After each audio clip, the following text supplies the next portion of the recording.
Ito ang Biyahe by DJ Lala Banderas. DJ Lala Banderas. Hi my love! Back with me, DJ Lala, para sa ating programang Sakto, Klaro, Diretso. Tinatry ko pa rin pagandahin yung boses ko kahit ang sakit ng braso ko. Booster shot pa more.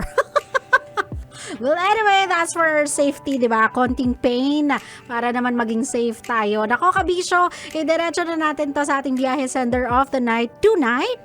At this one was sent to us over at our Facebook page, DJ Lala Banderas. Wala nang patumpik-tumpik pa. Ito na po ang biyahe ni Nora. Hi po, magandang gabi, DJ Lala. Problema ko po ay tungkol sa kinakasama ko, DJ. Kasi nung nasa ibang bansa pa ako, ang tatamis, ang sasarap pakinggan ng mga pinapangako niya or mga sinasabi niya. Gusto daw niya ako makasama sa pagtanda. Ganun din po ang gusto ko, DJ, kasi 17 years na po akong hiwalay. Kaya gusto ko rin po sana ng may kasama sa pagtanda. Pero ang mga pangako at tamis ng mga sinasabi niya ngayon po ay nagbago na. Nawala na po yung mga pinapangako niya sa akin. Kasi nagpasulsul siya sa mga kapatid niya at mga anak niya. DJ, ano po bang dapat kong gawin? Nasasaktan po ako. Dati po magkasama kami, nangungupahan po kami. Pero naniwala po siya sa sulsul. Tapos hinatid niya ako dito sa Quezon City. Saka noon, lagi siyang nakamonitor sa tawag. Pero ngayon po, kaya niya na akong hindi tawagan. Kahit alam po niyang may nararamdaman ako. Ano po ba ang dapat kong gawin dito, DJ? Masakit po para sa akin kasi nung nandun ako sa ibang bansa, tuwing tumatawag po ako, pinapauwi po niya ako. Ngayong andito na po ako, nawala na po yung mga sinasabi niyang pangako. Maraming salamat po. Sana matulungan niyo ako and more power to your show. I don't wanna assume, pero parang ito ay isang case ng isang taong mahal ka lang dahil meron kang datum. O di ba, meron kang pera, meron kang mula, meron kang dolyares. O di ba, pag wala ka na ng mga ganon at andito ka na lang sa piling niya, o di ba, hindi ka na kumikita ng ganon kalaki, hindi mo na nabibigay yung mga gusto niya, hindi mo na napoprovide yung gusto ng pamilya niya, yun na. Move on to the next victim. I don't wanna assume that you've been victimized by a person like this, pero it looks like that. O diba? My love, it looks like that. It looks like a case of someone took advantage of what you can provide. Maraming ganyan, my love, na kapag hindi na sila nakakapag-provide, kapag hindi na nila nabibigay yung luhong katulad na nabibigay nila dati, nag-iiba yung timpla ng partner nila. And that's the risk we kinda take. Kapag nai-inlove tayo to someone na na-meet lang natin online. Lalong-lalo na kung OFW ka, naghanap ka ng someone to be with for the rest of your life. Katulad nga ng sinabi mo, you found him. He gave you every single thing you wanna hear. O diba, sinabi niya sa'yo lahat ng matatamis at mabulaklak na salitang nais mong marinig mula sa isang tao. Sinabi niya yun lahat sa'yo. Diba, pininta niya yung pangarap na pangarap mo. Pero yun eh. Mga salita yun eh. Mga empty promises yun unless proven. And sabihin man natin na may mga sulsul sa paligid niya, kamag-anak niya, kaibigan niya, anak niya, you cannot blame those people. That is a grown man. Diba? Adult yan eh. Hindi na yan kailangan sulsulan ng ibang tao. May sarili ang utak, gumagana yan. Kung meron siya mga ginagawa na something na hindi mo na-appreciate, kung meron siya mga ginagawa na alam mo sa sarili mong mali, that is his decision. Hindi yan dahil sinabihan siya ng mga anak niya, hindi yan dahil sinabihan siya ng mga kaibigan niya, ng mga kamag-anak niya. No, he decided to listen to those words and he decided to do that to you. So my love, kung ngayon hindi ka na niya masyadong pinapansin, hindi na siya as magiliw as he was when he first started courting you online dahil andito ka na sa Pinas, then I'm so sorry my love, but that's a lesson you have to learn the hard way.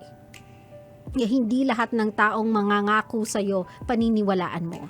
Na hindi lahat ng tao makapagsasabi ng mga bagay na gusto mong marinig from someone, ibig sabihin pinipinta niya ang katotohanan. Kasi sometimes makaka-cross tayo ng mga taong ganito. Nagagamitin lang tayo. Mga taong, alam mo yun, gusto lang umangat ng onti sa buhay. So, kese hodang sa anong paraan pa yan, sisikmurain nila dahil gusto nilang umangat sa buhay. Pero don't you worry, my love, mabilis ang karma for people like this. Kung nasanay sila sa perang hindi nila kinita, I'm sure as hell. Kung ano sila before, doon lang din sila babalik. Why? Kasi hindi naman nila in-earn yun eh. Hindi nila yun pinagpaguran, hindi nila yun pinagtrabahuhan. They don't even know how to come up with that money if hindi sila maghahanap ng mga taong mabibiktima. Naintindihan mo ko, my love?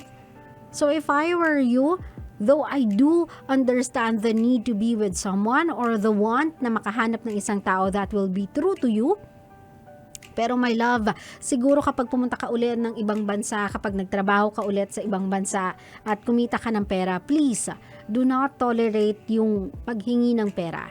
Do not tolerate them by giving them everything they can possibly need.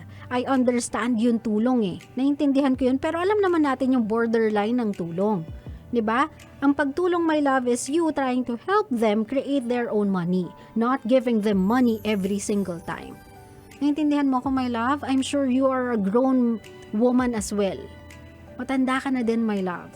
Hindi ka na dapat naloloko ng mga ganito. And you know na before you do give anything na parang kasing laki na ng investment sa bahay ang halaga, you must be sure of this person. You must be, sabihin na natin, personally mo na siyang nakikita. You must be personally together as well na nagpaplano ng mga to. Dapat kahit papaano, alam mo yon, protected ka by legalities. I'm not saying do not trust anyone na mamimit mo online. All I'm saying is protect yourself. Lalong-lalo na sa usapang finances, usapang pera. Naintindihan mo ko, my love? I'm so sorry pero it looks like this. Ito yun. Ito yung mga storyahan na yun. Ito yung mga galawan na yun. So if ever na hindi siya bumalik sa dati, if ever na hindi ka na niya kausapin, I am begging you, do not beg for him to come back. Wag ka nang magmanikluhod sa kanya para balikan ka. Wag na, my love. Yung mga perang binigay mo sa kanya, kung wala kayong kasulatan, consider it gone. I'm so sorry but consider it gone. Isipin mo na lang, tinulong mo yun sa pamilya nila, sana nakapagpasasa na sila sa pera mo. Pero again, I am telling you, karma is fast. Yung mga perang yon na nawala sa'yo, huwag kang magalala. Kung saan sila nagsimula, ganun din lang sila babagsak. Kasi again, no one can get away from doing bad things to people. One way or another, the universe can find its way to punish those people na nanglalamang ng iba. But as for you, my love, continue on with your life. Huwag mong ibase yung kasiyahan mo sa paghahanap ng taong, alam mo yon, madedependehan mo ng kasiyahan mo. You can be happy on your own. You can be happy together with your family. You can be happy meeting other people in person. Kung medyo may trauma ka na online.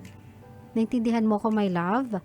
Yung mga ganito nating, sabihin na natin, instances na medyo some kind na nadadali tayo, nagiging marupok tayo, naluloko tayo ng ibang tao, this will be our learning curve. This will make us stronger, this will make us smarter. So the next time we meet other people and we look at them as someone na magiging potential nating kasama or katuwang sa panghabang buhay, that time around, mas magiging matalino ka na. Mas mapoprotektahan mo na yung sarili mo. Naintindihan mo ko? It's a hard lesson learned. I know.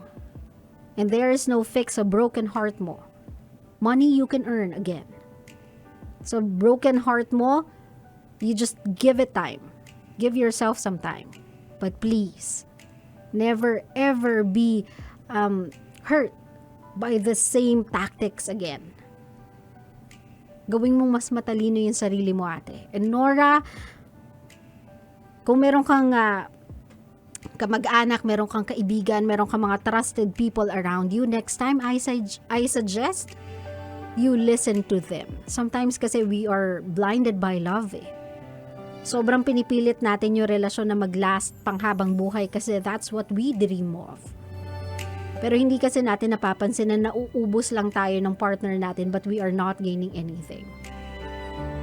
So if you have concerned people around you, do not push them just because they are going against you or just because may sinasabi sila against sa gusto mo. They are doing this because they care for you. So again, listen to them. I'm sure marami nang nag-warn sa'yo. Next time, please consider their opinions kasi it will help you. Klaro? Klaro.